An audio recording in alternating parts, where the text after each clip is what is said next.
with Marvel's Moon Knight series. Yes, this is episode 2. This is a long time after I recorded episode 1. It has been so long since I saw the first episode, but I still remember some things. So hopefully I can finish this. Hopefully I can finish this series. I want to try and get 2 episodes done tonight, and then 3 episodes done tomorrow. So that's the aim. That's the aim of what I want to do. Something you would have noticed coming out on YouTube is I've started uploading the reviews, the introduction and the review of these videos. So just so that you know what I think about these shows. So yeah, what happened last episode? I've got my Moon Knight pop here. I wanted to wait a bit for this pop to get here, because I was going to record it a couple of weeks ago, but then I thought, you know what, I can't just put out random pops for this show. I need a Moon Knight pop. So I got a Moon Knight pop. It took a couple of weeks to get here, but it's here now, and that's why we're doing the show now. So yeah, what happened last episode? We got introduced to Stephen Grant, who is someone who's played by Oscar Isaac. He suffers from dissociative identity disorder, so he's got multiple personalities in his head, and we got introduced to one of them at the end of last episode. I can't remember what his name is. Is it? I don't know, but his alternate personality has a different name than Stephen, so he was talking to someone called Maya on the phone. We got introduced to who looks like the villain. Not Maya. Is it Maya? Because I'm looking at the pops here. I'm looking at the pops on the back of this box.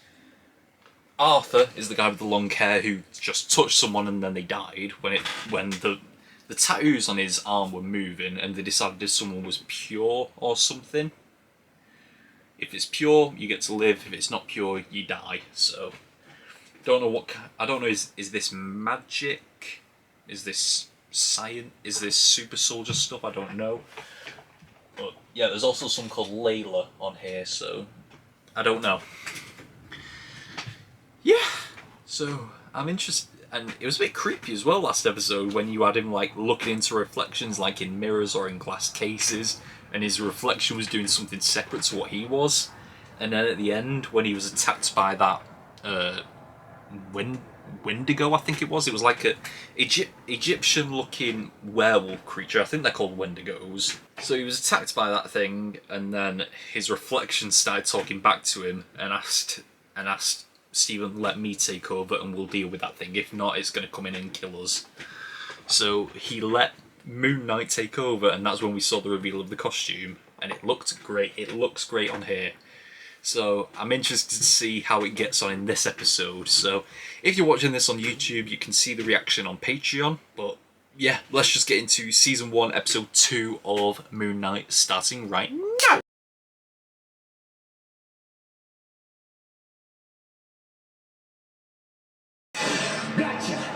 There we go. Oh, I thought he cut it in half then.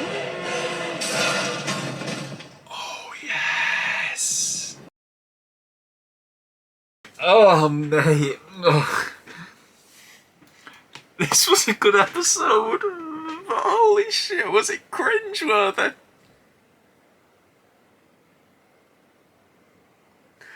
There was so much cringe in this episode.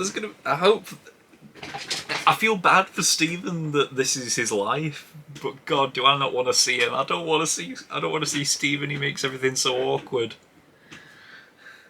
Like, I know some people find that funny, but me, personally, I find it so... I don't find cringy stuff funny.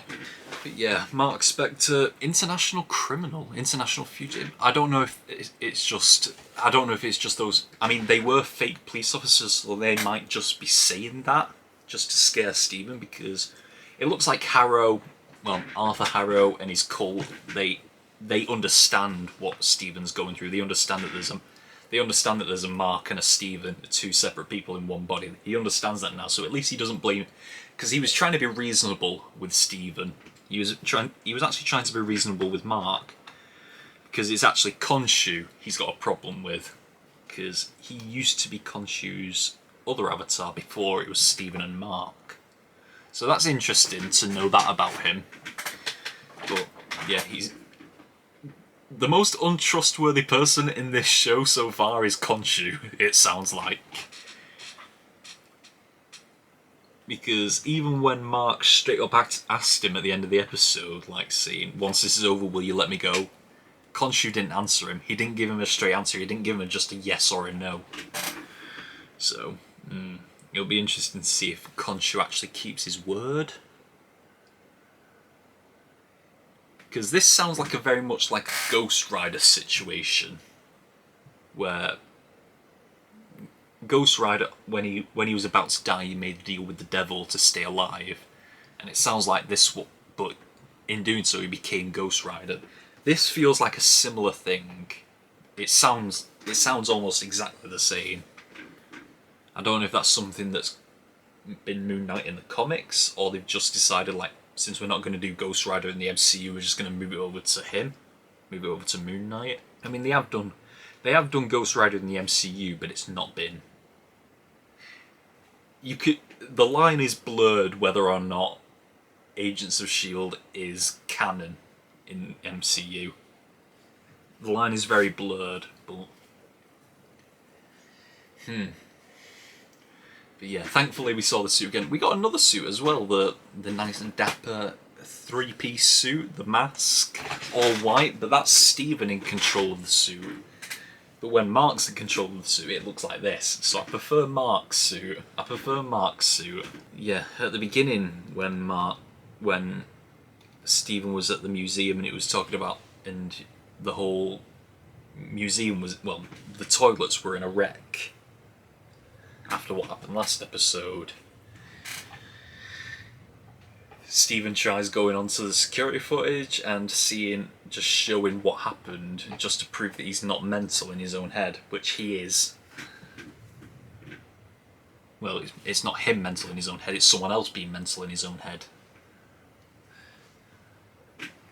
But yeah, other people can't see it, only Moon Knight, and I suspect Harrow and the others can see what's going on. Because they couldn't see the jackal. I thought it was a Wendigo, it's a jackal. Other people can't see the jackal, even the security footage doesn't pick it up. Only Moon Knight can see it. Well, Steven and Mark can see it. After that, he gets the sack from his job. He ends up at that storage container place, where he has another one-on-one conversation with Mark, and I know I'd be freaked out as well, but when faced with this kind of thing, if it was me, I don't know if I'd let Mark take control, but I wouldn't have handled things the way that Steven did, I don't think. Like say, just finding the gun, finding all this illegal stuff, finding all this money, this fake passport in a bag, and thinking that you can take that to the authorities and even begin to explain it. How do you explain that? Like, I have a multiple... Yeah, people may believe, like, he has a multiple personalities. But how do you even begin to explain that your other personality is an international... Well, if he is an international criminal, how do you begin to explain all this? Like, this is my alter personality who does all this stuff. They can't arrest Mark, so they're going to arrest you, and you think you can begin to explain something like that. He stumbles across Layla. We get to meet Layla, who we only heard the voice of in the last episode. Turns out it's Mark's wife. Yeah, Mark has a wife, or at least intending to be ex-wife. So I wonder how long Mark has been a thing. I do wonder about the history here.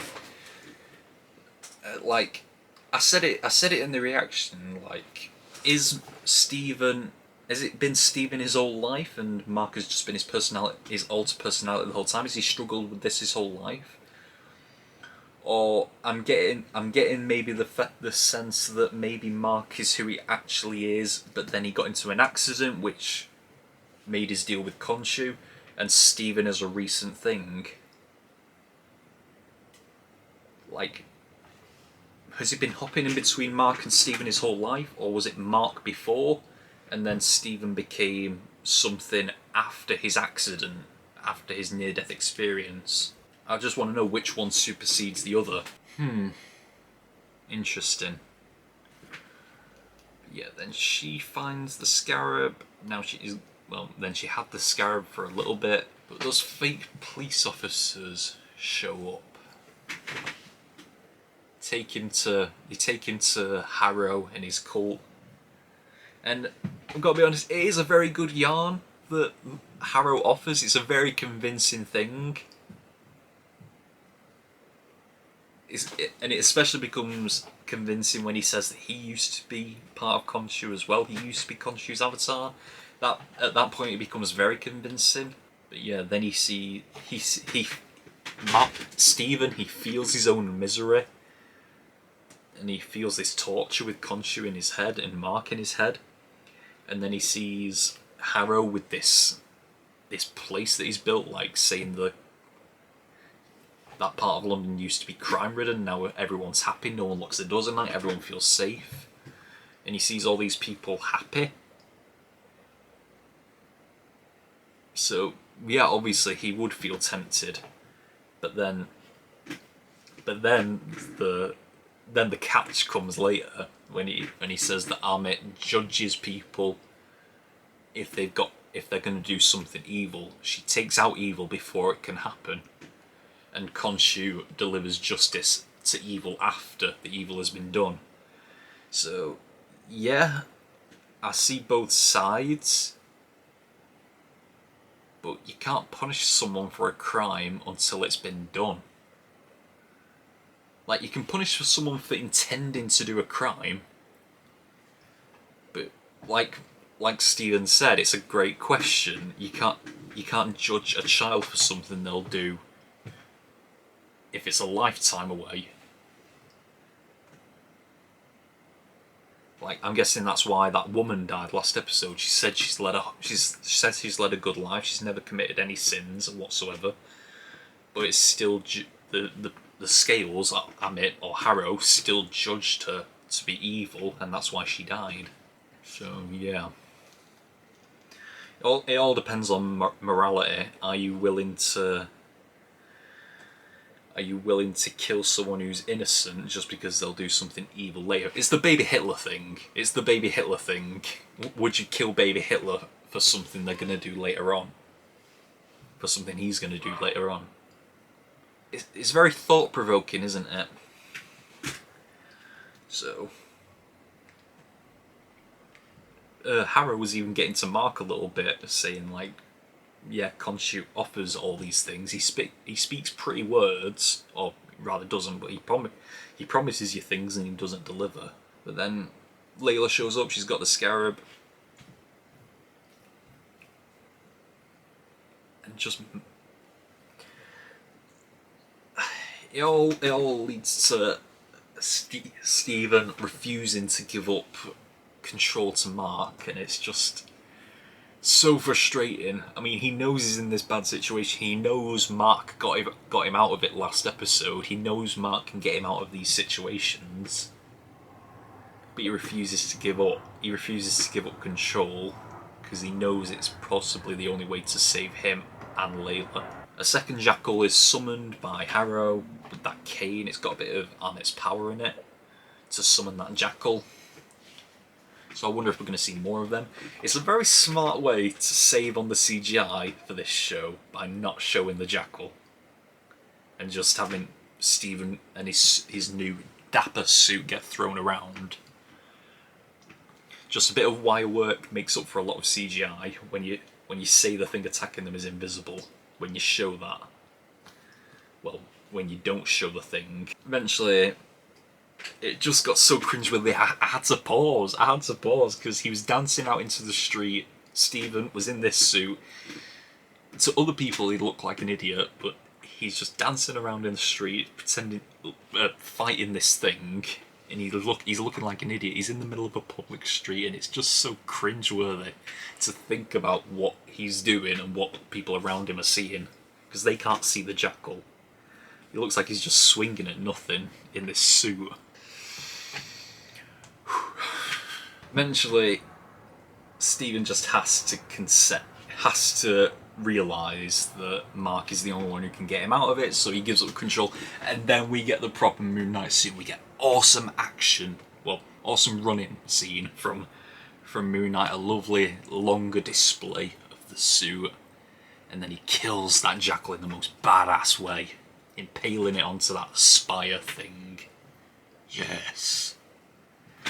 And now, for the first time, it looks like Stephen is actually aware of what's going on, because he's the one looking at Mark from the glass now, from the reflections.